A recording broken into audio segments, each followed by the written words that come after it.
Hola amigos, ¿cómo están? Es un gusto darles la bienvenida a otro capítulo de No Somos Nada, el podcast internacional de Canal 13. Nuestro gran amigo, mi no pariente, Carlos Zárate, hoy no se encuentra con nosotros, pero tengo a alguien que nos va a ayudar a conversar de la nueva guerra, la guerra Hamás-Israel. Él es John Griffith, el jefe de estudios del think tank Athena Lab. En un momento John los va a saludar. Tengo que decir también que las opiniones expresadas en este programa solamente comprometen a quienes las emiten. Así que John, te doy la bienvenida a No Somos Nada. Muchas gracias por acompañarnos. No, gracias a ti, Paz, por la invitación y mi saludo a todos los auditorios.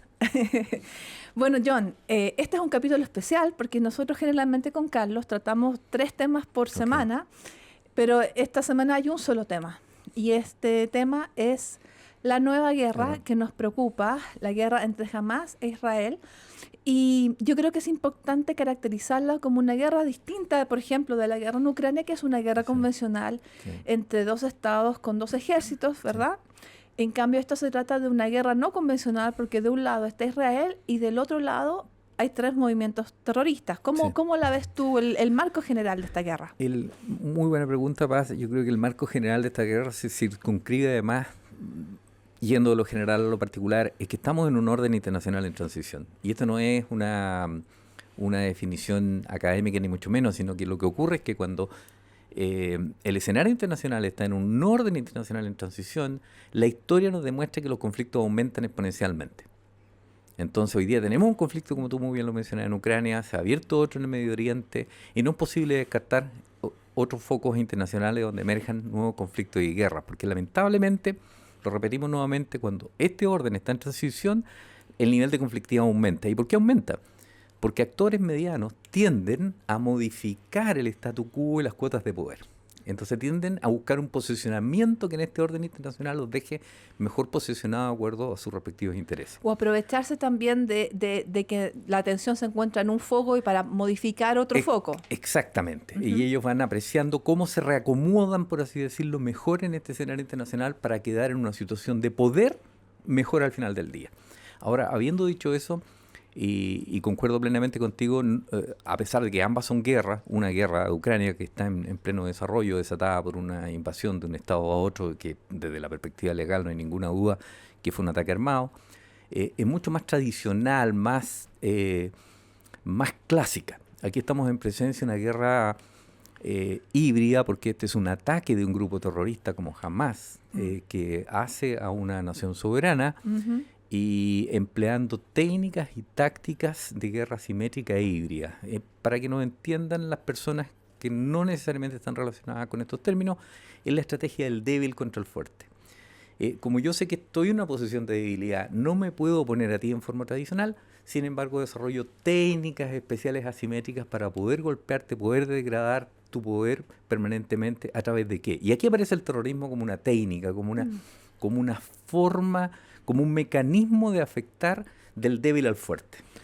Ya, por además del tipo de técnicas que utiliza un grupo, podemos llamarlo, bueno, que podríamos llamar a esto tradicionalmente, o como han operado hasta ahora Hamás, Hezbollah, la Yihad Islámica, como de guerrilleros, pero lo que a mí me parece ahora que el tipo de acción por tierra, mar y aire, ¿verdad? Con 2.500 cohetes. Sí.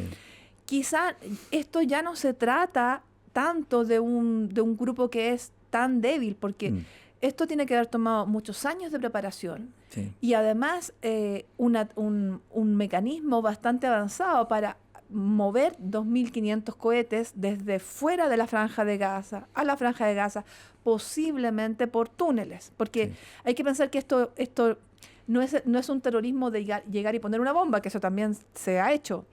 Es algo mucho más grande. Completamente de acuerdo. Es una operación más similar a lo que tradicionalmente hizo Hezbollah, por ejemplo, en el año 2006 o anteriormente. No hay que confundir la guerrilla con el terrorismo, pero lo que sí podemos decir es que muchas veces los grupos guerrilleros usan el terrorismo como una técnica puntual y específica para determinados fines. Entonces, estoy completamente de acuerdo contigo, hay que hacer la diferencia, y el terrorismo que en definitiva uno se podría preguntar hoy día qué es el terrorismo. Bueno, no hay una definición internacional de lo que es el terrorismo, pero sí la Asamblea General de Naciones Unidas ha llegado a consenso para decir que toda acción violenta destinada principalmente a civiles inocentes con la finalidad de infundir temor. Claro, por supuesto. Entonces ahí un poco lo que dices tú para cerrar, esto es que grupos guerrilleros usan el terrorismo permanentemente. Y aquí quizá la evolución de la guerrilla al terrorismo incluso es posible que haya confundido a Israel, porque dentro de las hipótesis que se manejan de cómo es posible que esto no haya sido previsto por la inteligencia israelí tan famosa por su calidad, está el hecho que se ha pensado que jamás, al tener un lado político que participa en el gobierno de la Franja de Gaza, un lado político que al principio ellos no querían participar en el gobierno y ahora sí lo hacen desde el año 2006 en adelante, que la teoría es que Israel habría pensado que jamás, al concentrarse en el gobierno de la Franja de Gaza y en la política, tendría menos interés en este tipo de actividades, por ejemplo en actividades terroristas, y que finalmente eso demostró ser un gran error. Demostró ser un gran error, y yo creo que aquí evidentemente es una falla de inteligencia, una monumental falla de inteligencia. Ahora habrá que posteriormente hacer la investigación específica y adecuada para determinar qué es lo que falló, pero a priori podríamos decir que ya se ven algunos elementos que podrían explicar esto. Lo primero, de parte de Israel, una excesiva confianza en los medios tecnológicos y en dejar de lado la inteligencia humana, que como conversábamos anteriormente es la única que me entrega antecedentes de intenciones. Lo segundo es que en inteligencia muchas veces los antecedentes existen en el sistema de inteligencia, pero no están difundidos ni compartidos para poder generar ese cuadro que se requiere ver. Y muchos servicios de inteligencia entran en la dinámica de tratar de identificar cisnes negros, rinocerontes grises, como dice la literatura hoy día, respecto de situaciones que emergen en forma violenta, que no son previsibles, y se olvidan de los cisnes blancos. El ataque de Hamas a Israel, es un típico ejemplo de cisne blanco. O sea, era previsible. Pero cuando la atención no está en ese frente, cuando la atención se traslada a un problema político interno, como el que estaba viviendo Israel, con un problema político que tenía separado incluso la sociedad, cuando había en la Cisjordania, en Judea y Samaria, una mayor actividad, eso hizo que quizás los servicios de inteligencia dejaran de prestar atención a lo que estaba ocurriendo en Gaza y confiaran en su tecnología y dejaran de lado algo tan relevante como fue la preparación, como muy bien dices tú, que debe haber tomado tiempo y medio, que es lo que se acaban de hacer en este ataque. Yo creo que hay, digamos, las mentes que planearon este ataque terrorista, que, digamos, yo veo 3 grupos trabajando al mismo tiempo, no solo Hamas, pero también Hezbollah y la Yihad Islámica, es decir, un consorcio. Así es. Y que este consorcio buscó el momento político adecuado, porque aquí hay una debilidad, hay una triple debilidad. Primero, la debilidad del gobierno israelí, que aquí mismo con Carlos muchas veces hemos contado cómo, y tú también lo estás rememorando, la política de la actual alianza que gobierna Israel, siendo bien de extrema derecha, significó un alejamiento de las alianzas o un enfriamiento de las alianzas tradicionales de Israel, número 1. 2, la debilidad de la propia autoridad palestina por corrupción, ¿cierto?, de la actual administración en Cisjordania. Y eso ha ido reforzando de alguna manera la posición de Hamas dentro de Palestina. Y tercero, la circunstancia geopolítica, que el mundo está enfocado en la guerra en Ucrania. Y por lo tanto, y la inteligencia también. Y entonces se produjo, yo creo que esta conjunción, ¿cierto?, de circunstancias que favorecía que a la inteligencia israelí y occidental se le pasara esto. Claro, es importante decir que las fallas en inteligencia son más comunes de lo que uno cree. Porque es una la desinteligencia. Porque es una actividad, como todas, obra humana sujeta a errores. Y si uno analiza la historia, podríamos citar el ejemplo Pearl Harbor. Los norteamericanos no fueron capaces de detectar lo que iban a hacer los japoneses. Pero si nos vamos ahora a la última década, podríamos decir que aquí hubo una falla también de inteligencia norteamericana cuando pretendieron sobrevalorar la capacidad nuclear del régimen iraquí. Falso. Falla de inteligencia. Grosera falla. Grosera falla de inteligencia. Grosera falla de inteligencia también en determinar en la primera guerra del Golfo que Irak tenía el cuarto ejército del mundo. Las acciones probaron que no era así. Falla de inteligencia. Pero ejemplo más contemporáneo. La inteligencia alemana no creyó que Putin iba a atacar Ucrania. Y en definitiva, claro, no valoró adecuadamente eso. Cuarto, la propia inteligencia rusa estimó que su acción militar u operación militar especial, como la denominaron, iba a ser de corta duración. Bueno, todavía estamos en guerra. Falla de inteligencia. Entonces, ¿qué quiero decir? Las fallas de inteligencia son propias de esta actividad. Pero lo importante es que los países no pueden no tener una adecuada inteligencia, porque de no tenerla, los costos serían infinitamente mayores.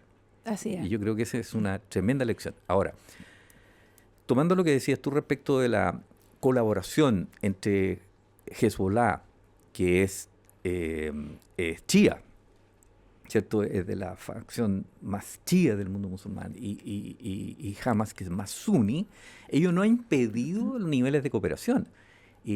No, claro. Claro. Entonces te encuentro toda la razón cuando tú me dices que hay colaboración, porque ellos, además, si tú ves este ataque, que el que acaban de hacer, es un ataque que tiene componentes de lo que Hezbollah ha hecho anteriormente. Sí. Oye, bueno, antes de que vayamos a eso, ¿por qué no para nuestra audiencia no hacemos una especie como de recapitulación de por qué estos movimientos, previamente tal, son de terrorismo islámico y qué es lo que buscan? ¿Y por qué estos movimientos no podemos decir que tienen la vocería de Palestina? Porque eso es muy importante. Yo creo que aquí no hay que confundir los objetivos de los movimientos terroristas puntuales como Hamas con el mundo palestino, que son cosas muy distintas. Cosas muy diferentes. Muy distintas, muy diferentes. Pero la causa palestina es una y no tiene que ser confundida ni mezclada con lo que está haciendo Hamas, aun cuando esté operando de la Franja de Gaza con territorio. Y lo que hay aquí, indudablemente, son determinados grupos que creen que a través de la violencia pueden conseguir los objetivos políticos. Y lo que uno evidencia es que no hay una unidad tampoco en el mundo palestino, porque como tú mencionabas, la autoridad palestina y con Hamas no tienen una relación ni siquiera buena. No. Entonces, y la autoridad palestina es quien ha ejercido la representación internacional de Palestina, es quien acredita las embajadas, las misiones ante organizaciones internacionales donde se ha ido ganando representación, conduciendo hacia una progresiva, porque aunque ha sido lento, esto va hacia allá, reconocimiento de Palestina en cuanto a Estado. Entonces, a pesar de todas las dificultades políticas y todos los avances que se han ido, digamos, trabando, yo diría que en los últimos 15, 20 años sí se ve un lento avance del reconocimiento de Palestina, por un lado. Y por otro, también hay un avance en las relaciones entre el mundo árabe e Israel. Sí. ¿Verdad? Con los acuerdos de Abraham. Muy importante. Y también, por ejemplo, con el incipiente mejoramiento de la relación entre Arabia Saudita e Israel. Y esto ha traído turismo, comercio, etcétera. Entonces, estos son avances que quizás no los habíamos hablado mucho, pero esto sí ha tenido lugar. Y tú estás tocando un tema, Paz, muy importante. Porque cuando estamos hablando del mejoramiento de la relación entre Israel y Arabia Saudita, que iba a terminar ahora en un acuerdo importante, uno podría pensar que este ataque de Hamas en alguna medida fue ejecutado también para echar por tierra esta mayor relación de Israel con Arabia Saudita. Y hoy día, al día de hoy, no hay duda que lo echó por tierra. O sea, y aquí vale preguntarse entonces, ¿quién estaba interesado en que este acuerdo fracasara? Bueno, por supuesto. Y evidentemente que hay varios actores que están de acuerdo y a quienes beneficia esto. Uno de ellos, es Irán, indudablemente, y la mano ejecutora es Hamas, pero también le conviene a Hezbollah y a todos los grupos terroristas que están en contra de Israel.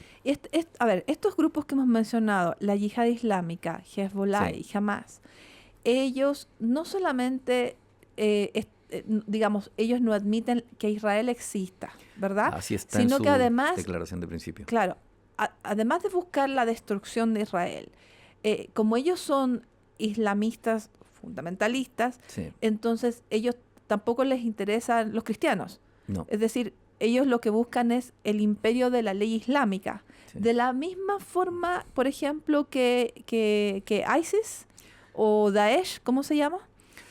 Uno podría decir, no de la misma forma, pero sí en lo general hay plena coincidencia con los postulados más relevantes.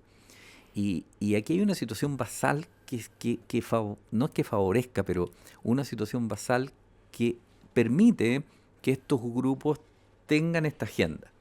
Y la situación basal, en mi modesta opinión, es que el problema israelí-palestino ha tenido históricamente 4 factores que han impedido que se logre un acuerdo. Entonces uno se puede preguntar, bueno, ¿cuáles son esos 4 factores? Claro, claro. Bueno, el primer factor es Jerusalén. Mm, ¿Qué hacemos con Jerusalén? ¿Cómo se reparte Jerusalén? Y tú ves claro. que una de las cosas que se ha esgrimido también como parte de los fundamentos para decir que Hamas atacó es el tema de lo que pasó en la mezquita Al-Aqsa y todo lo demás. Entonces, eso nos habla de que este tema de Jerusalén no es un tema menor. ¿Cómo se va a solucionar ese problema? En todas las conversaciones, desde antes de Oslo y en adelante, Jerusalén ha sido uno de estos 4 factores. El segundo factor es territorio. El territorio que podría definirse tanto para los palestinos como para Israel, y cómo está la tensión permanente entre colonos israelíes con los colonos palestinos, sobre todo la Cisjordania, Judea, Samaria, etc. Entonces tenemos un problema de territorio. Sí. Muy asociado al problema de territorio está el tema de agua, porque yo te puedo pasar un territorio, Por pero supuesto. ese territorio, Si no tiene agua, si estamos no, mal. si no tiene agua, claro, me sirve de poco. Claro. Y el cuarto factor es el factor del retorno de los refugiados palestinos en la diáspora, al cual Israel siempre se ha opuesto porque evidentemente cambia el balance de poder. Y estamos hablando además de un territorio muy chiquitito, Muy pequeño. muy pequeñito, con una gran concentración de población y que eso puede aumentar. En Gaza, dices tú, en Franja de Gaza. Sí, pero digamos todo. Todo, Porque sí. si uno toma Israel como está y Cisjordania y Gaza que están dentro, digamos la superficie, sobre todo nosotros tenemos un país grande, la superficie es pequeña, el acceso al agua es limitado. Ilimitado. Israel tiene obviamente un gran expertise en cómo llevar agua al desierto y cómo aprovecharla al máximo. Y por otro lado, Palestina está, sobre todo ahora, bastante empobrecida. Sí. Incluso, por ejemplo, yo sé que hay unos permisos de trabajo para que la gente pase, digamos, los palestinos vayan a trabajar a Israel y regresen. Y de hecho eso es uno de los elementos que hizo que se le pasara esto a la inteligencia, las hipótesis, porque cómo jamás iba a poner en peligro para la gente, los palestinos empobrecidos, esos permisos de trabajo que aseguran, por ejemplo, un empleo en las empresas de agricultura o de construcción. Y ahora, por ejemplo, todo eso ya no existe. No, todo vuelve a foja cero, se lesiona y en definitiva, cuando tú estás hablando del agua, estaba pensando en que de los 4 factores que hemos definido, quizás los más fáciles de solucionar, aunque no son tan fáciles, es el tema del territorio y del agua, porque la tecnología nos permite hoy día, quizás sea el factor que permita el día de mañana que el agua no sea un problema como no es hoy día, ¿te das cuenta? O como lo era antes. O como lo era antes, sí. Claro. Pero los otros 2, Jerusalén y el tema de la diáspora de refugiados, son los que más van a influir. Son permanentes. Son permanentes. Sí. Y lo otro que también creo que es un factor es esta alta densidad en la que los palestinos están, ya sea en la Cisjordania o en Gaza, porque no hay que olvidarse que en Gaza, para que las personas tengan alguna idea, es una superficie de 360 kilómetros cuadrados con una población de 2,3 millones de habitantes. Exacto. Esto no hay ninguna duda que está dentro de las mayores densidades de población que existen en el mundo. Entonces, tiene un largo de 50 kilómetros la Franja de Gaza. 50 kilómetros y un ancho entre 6 y 12 kilómetros. Entonces, muy chiquitito. Es muy pequeñito. Y esto es controlado básicamente por Egipto e Israel. Y ahora el actual estado del arte hoy día es que evidentemente por la situación de conflicto y guerra, Gaza está bloqueada. Sí. Está sin agua, está sin energía, etc. Y eso, bueno, complejiza mucho más las cosas. Pero si hay algo que después de este conflicto pueda surgir como positivo, creo, va a ser que ambos los actores más importantes entiendan que parte de la solución pasa por lo menos de estos 4 puntos que nosotros hemos definido, establecer una relación más equitativa en términos de territorio y de agua. que son las cosas más fáciles de solucionar. Yo creo que una crítica fundamentada que se ha hecho no solo al gobierno de Netanyahu, sino que a varios gobiernos israelíes, es que yo creo que se pensó que esto simplemente podía dejarse estar y verlo más adelante. Sí. Y yo creo que esto demuestra, por un lado, eso, que la postergación ad eternum de este problema no iba a conducir a algo como lo que estamos viendo ahora. Y por otro lado también el efecto de las administraciones de Estados Unidos, que siempre había tenido tradicionalmente un interés en ayudar a esto, recordemos el rol de Bill Clinton ahí, Sí. también se fue alejando. Sí. Y digamos, y ahora Estados Unidos se ha cuadrado, y la OTAN y la Unión Europea, con la guerra en Ucrania, obviamente por sus grandes implicancias para el mundo entero. Pero hay una cantidad de armamento limitado en el mundo para entregar a un aliado. Así es. Y hay una cantidad, entre comillas, de atención limitada del mundo para las guerras. Así es. Entonces, el hecho que tengamos dos y que Estados Unidos recupere la cercanía con Israel, al ser Israel atacado y pasar su mayor crisis desde que existe Israel y la mayor matanza desde el Holocausto, hace pensar fundadamente, y esto literalmente lo ha dicho Zelensky, en que se van a olvidar de Ucrania. ¿Piensas tú eso? Bueno, tienes toda la razón. Aquí si pudiéramos decir quién fue el beneficiado, es Rusia, evidentemente. Putin, digámoslo así. No, Putin más que Rusia, exactamente. Bien la corrección. Porque evidentemente saca del foco a la guerra de Ucrania y le resta posibilidad de apoyo, porque hoy día se discute en el Congreso norteamericano un paquete de ayuda económica a Israel, producto de la situación, que no va a ir a Ucrania. Claro. Ahora, bueno, Estados Unidos tiene que resolver el problema del speaker de la Cámara de Representantes antes de que un solo centavo pueda ser usado en eso. Sí. Pero ¿qué duda cabe al día de hoy de que la apertura de este conflicto tiene un beneficio para Rusia y afecta a Estados Unidos? Porque ya no solamente tiene que estar preocupado de esta confrontación y competencia con China, el apoyo que le tiene que dar a Ucrania, sino que además tiene que supervigilar qué está ocurriendo hoy día en Israel, y por eso el despliegue de esta fuerza de tarea presidida por el portaaviones Gerald Ford, que ya llegó a la zona. Sí. Ahora, yo diría que esta presencia no es para involucrarse directamente, pero es una presencia que le dice a otros actores, por ahora, pero esto es una presencia que le dice a otros actores, cuidado con que ustedes me escalen el conflicto. Porque lo que no conviene y lo que las grandes potencias deben estar hoy día tratando de cautelar es que este conflicto no pueda escalar. Y este conflicto sí tiene posibilidad de escalar en lo vecinal, en lo regional y en lo global. Eso es lo que te quería preguntar, porque hasta ahora, yo creo que ahora estamos todos un poco asustados, la verdad. Sí. Porque esto va rápido y, digamos, el número de muertos y heridos es muy grande en un periodo corto de tiempo. Estamos viendo los preparativos de una incursión terrestre, ¿verdad? Sí. Y con todo lo que significa de entrar a la franja de Gaza, este territorio pequeñito que tú describías, tan vastamente poblado, y donde obviamente esto va a tener un gran costo humano, ¿verdad? A los dos lados. Exactamente. Todas las publicaciones y cualquier especialista militar sabe que el ingresar a una zona de esta densidad poblacional, de este espacio, involucra una operación militar muy especial con un gran esfuerzo militar, con muchas bajas militares y civiles. Por lo tanto, si tú me preguntas qué es lo que haría yo estaría estudiando otras alternativas, no necesariamente una invasión terrestre tradicional. Claro. Porque lo que creo que habría que buscar aquí es separar a Hamás de la población palestina. ¿Pero cómo se hace eso, John? Bueno, tú lo puedes hacer con una presencia militar, pero con una actividad de inteligencia, nuevamente inteligencia, operaciones especiales de inteligencia, que estén dirigidas precisamente a neutralizar al grupo terrorista, tratando de afectar lo menos posible a la población. Yo sé que lo que estoy diciendo suena muy fácil en la teoría, es muy difícil en la práctica, pero esto tiene la ventaja de no escalar. Porque si, hablemos hipotéticamente, ¿qué ocurre si hay una invasión terrestre que por lo demás es previsible que pueda ocurrir la próxima semana o en cualquier momento? Si ocurre una invasión terrestre, la posibilidad de que se abra un segundo frente en Israel, en el sur del Líbano con Hezbollah, es alta.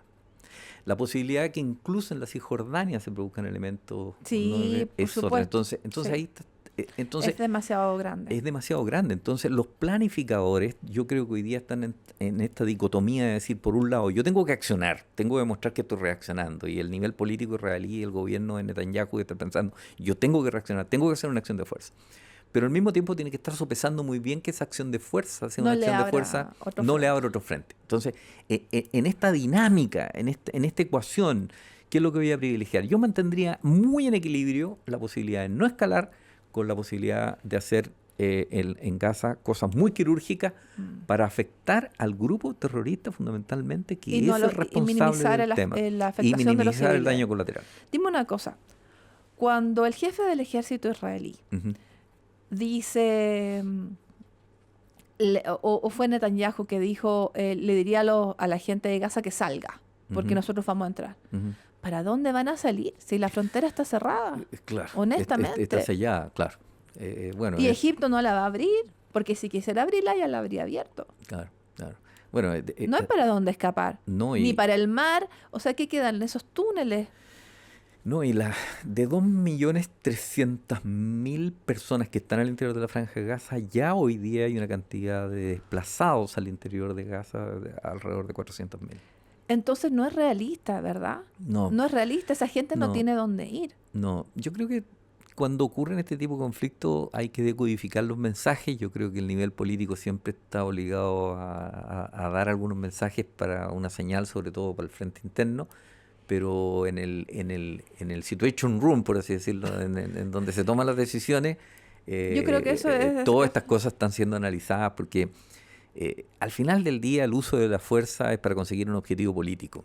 Y el objetivo político aquí en este conflicto creo que es de tratar de solucionar el tema de Hamas en Gaza, y al mismo tiempo que esto, generar las condiciones para que Israel pueda gozar de una mayor paz al término del conflicto y que esto no se expanda, porque, digamos, y que aquí esto no escale. los que tienen que estar mirando esto, el gobierno del Líbano que tiene sus propios problemas, los jordanos que también han recibido muchos refugiados históricamente, Y ¿cierto? lo que pasa en Siria. Claro, y Egipto que, digamos, no quiere que tampoco le entre nadie. No, no. Entonces, yo creo que ahí el potencial de que esto escale en la región, por lo menos Líbano y quizás Siria, es real.